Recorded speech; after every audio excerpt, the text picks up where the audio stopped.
Hello guys, এটা হলো Vivo V29e। কি অবাক হচ্ছেন তো? হ্যাঁ, এইরকমই অ্যাট্রাকটিভ ডিজাইন নিয়ে ভিভো লঞ্চ করতে চলেছে 28 তারিখে ভিভো V29e। গাইজ, ফোনটির ডিজাইনটি দেখুন। হ্যাঁ, ঠিক দেখছেন, এইরকমই ডিজাইন নিয়ে আসছে ভিভো, যার লেফট সাইডে থাকছে ডায়মন্ড কাট অ্যান্ড রেড কালার্সের সঙ্গে, তবে রাইট সাইডে থাকছে ম্যাট ফিনিশ।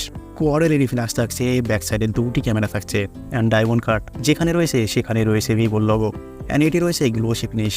তবে যাই বলুন, দেখতে কিন্তু চমৎকার লাগছে। তবে ফ্রন্ট সাইড কার্ভ থাকবে অ্যান্ড 3D কার্ভ থাকবে, সামান্য পরিমাণে ছোট্ট একটি পাঞ্চল ক্যামেরা থাকবে। যাই হোক, লুকের দিক দিয়ে তো একেবারে মাতিয়ে দিয়েছে ফোনটি। তবে ফোনটি দেখতে যেমন ভালো, তেমন ফোনটি লাইট ওয়েটও। এর ওয়েট থাকছে 180 গ্রাম, থিকনেস রয়েছে 7.5 mm, যা অনেক পাতলা অ্যান্ড সিলিম ফোন থাকতে চলেছে। তবে ব্যাক সাইড এখানে পলিকার্বনেট থাকবে অ্যান্ড যে ক্যামেরা মডেল সেটি হালকা বাম্পি রয়েছে অ্যান্ড ফ্রেম থাকবে প্লাস্টিক। তবে ফ্রন্ট সাইডে যে গ্লাস রয়েছে এখানে কর্নিং গোয়েলা গ্লাসের প্রোটেকশন ইউজ করা হয়েছে, তবে কি প্রোটেকশন সেটা মেনশন করা হয়নি। 28 তারিখে লঞ্চ করতে চলেছে, তখন অবশ্যই জানা যাবে। তবে ডিসপ্লের মধ্যে ফিঙ্গারপ্রিন্ট দিয়েছে। যদি ডিসপ্লে কথা বলি, এখানে 3D কার্ভ ডিসপ্লে থাকবে অ্যান্ড দেখতে অনেক ভালো লাগবে।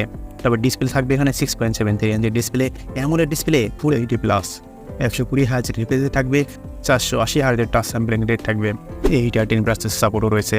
ভিভোর ডিসপ্লে তো অনেক ভালো হয়ে থাকে, ডিসপ্লে এখানে বেশ ভালোই পেয়ে যাবেন। তবে প্রসেসর নিয়ে একটু ধোয়া স্বভাব রয়ে গিয়েছে। কোনো রিমার অনুযায়ী এখানে স্ন্যাপড্রাগনের 480+ প্রসেসর থাকতে চলেছে, অথবা স্ন্যাপড্রাগনের 695 প্রসেসর থাকতে চলেছে। তবে দুটি একই সেম লেভেলের প্রসেসর। তবে ভ্যারিয়েন্ট থাকবে এখানে 256GB 8GB, 256GB 12GB, FS 2.2 থাকবে, LPDDR4 থাকবে। তবে ফোনটি সম্ভবত 25 থেকে 30 হাজারের মধ্যেই লঞ্চ করবে। তবে 25 থেকে 30 হাজার প্রাইসের মধ্যে যদি হয়, আর এই দুটি প্রসেসর দিয়ে যদি লঞ্চ করে, তাহলে আমার কাছে মনে হয় একটু ওভার প্রাইস। তবে গেমের দিক দিয়ে যদি না হয়, তবে ডিজাইন অ্যান্ড ক্যামেরার দিক দিয়ে কিন্তু ফোনটি অনেক ভালো হতে চলেছে। কেননা তারা ভিভোর অফিসিয়াল ওয়েবসাইটে তারা বলেছে যে তাদের ব্যাক সাইডে 64 মেগাপিক্সেলের সেন্সর থাকবে 1.9 অ্যাপারচারের সঙ্গে, অ্যান্ড সাথে 2 মেগাপিক্সেল বা 8 মেগাপিক্সেলের একটি ক্যামেরা সেন্সর থাকবে।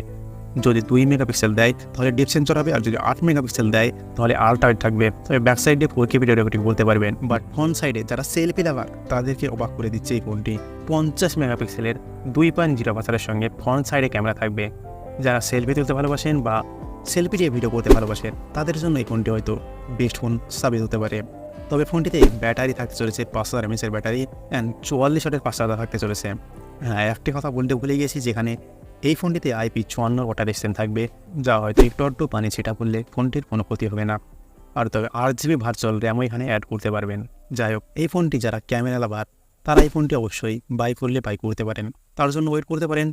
বাট যারা গেমার লাভার তাদের জন্য একেবারে নট অ্যাকসেপ্ট এই ফোনটি। তো গাইস, ভিডিওটি ভালো লাগলে অবশ্যই একটি লাইক করে দেবেন অ্যান্ড আমাদের চ্যানেলে এইরকমই ভিডিও পেতে চ্যানেলটিকে অবশ্যই সাবস্ক্রাইব করে রাখুন। আপনার বাইকে আপনি সাপোর্ট করুন।